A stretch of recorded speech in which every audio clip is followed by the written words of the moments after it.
मानव सुथार की जबरदस्त गेंदबाजी की बदौलत भारत ने पहले टेस्ट मुकाबले में श्रीलंका को हरा दिया। एक समय लगा था कि शायद श्रीलंका थोड़ी फाइट दिखाएगा और उन्होंने पहले सेशन में फाइट दिखाई, लेकिन जैसे ही दूसरा सेशन शुरू हुआ वहां पर लगातार भारत ने विकेट निकालना शुरू किया और अचानक से ऐसा लगा था कि शायद ये मुकाबला खींचकर जाएगा, आखिरी सेशन तक जाएगा, लेकिन सुथार की जबरदस्त गेंदबाजी ने इसको लगभग 15 मिनट के अंदर ही पूरे मामले को खत्म कर दिया। सुथार ने दूसरी पारी में शानदार गेंदबाजी करते हुए 5 विकेट अपने नाम लिए और वहीं पहली पारी में भी उन्होंने 4 विकेट झटके थे। यानी कि जिस तरीके से उन पर बात हो रही है कि जडेजा के रिप्लेसमेंट के तौर पर इन फ्यूचर में, वहां पर उन्होंने वाकई में जबरदस्त तरीके से गेंदबाजी करी है। दूसरी पारी की बात करें श्रीलंका की, तो यहाँ पर सोनल जिन्होंने पहली पारी में जबरदस्त अंदाज में शतक जड़ा था, यहाँ पर भी उन्होंने 84 रन की पारी खेली। इसके अलावा बाकी खिलाड़ियों में अगर हम देखें तो कोई भी खिलाड़ी उस तरीके से उनका साथ नहीं दे पाया। धनंजय डिसिल्वा ने जरूर 59 रनों की पारी खेली, बाकी लगभग वही हाल रहा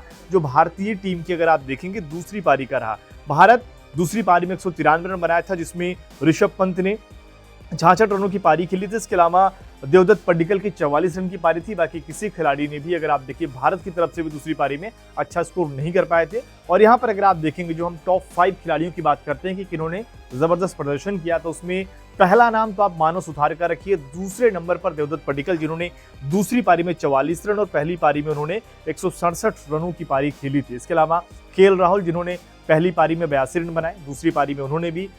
छोटी पारी खेली, लेकिन हाँ बाकी खिलाड़ियों से अगर आप देखेंगे तो जरूर उन्होंने बेहतर किया। ऋषभ पंत जिन्होंने पहली पारी में 39 रन बनाया, दूसरी पारी में अगर आप देखें तो 50 जड़ने वाले भारत की तरफ से एकमात्र वही प्लेयर रहे। तो ये 5 खिलाड़ियों ने मिलकर कहीं ना कहीं जो गोल्ड टेस्ट में भारत के लिए जीत की जो कहानी है उन्होंने जरूर रची और ये मुकाबला भारत के लिए जीतना काफी इंपॉर्टेंट था, खासतौर पर अगर आप देखें WTC साइकिल के लिए, क्योंकि इस WTC साइकिल में टीम इंडिया ऑलरेडी काफी पीछे चल रही है और यहां से लगभग जितने मुकाबले हैं सभी मुकाबलों में जीत जरूरी है अगर हमें इस बार भी फाइनल खेलना है। अगर आप देखें जो बचे हुए मुकाबले उसमें श्रीलंका के साथ दूसरा टेस्ट मुकाबला तो है ही, लेकिन इसके बाद अगर आप देखेंगे न्यूजीलैंड के खिलाफ 2 टेस्ट मुकाबले, फिर अगर आप देखें ऑस्ट्रेलिया के खिलाफ 5 मुकाबले, तो ये भारत के लिए बहुत बड़ी सरदर्दी रहेगी कैसे उन मुकाबलों को जीतते हैं। लेकिन फाइनली गोल्ड टेस्ट में एक बड़ी जीत आई है। राहत यहाँ पर कप्तान गिल को है, राहत कोच गंभीर को है और राहत सिलेक्टर अजीत अगरकर को है, क्योंकि सवाल ये भी थे कि अगर मान लीजिए यहाँ पर नतीजे खिलाफ जाते हैं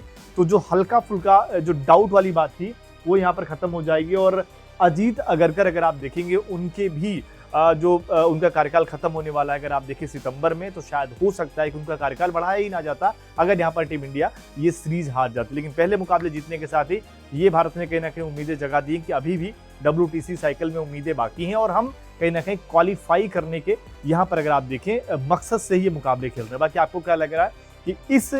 मुकाबले में भारत का जो जीत का असली हीरो रहा कौन रहा, कमेंट करके अपनी राय जरूर।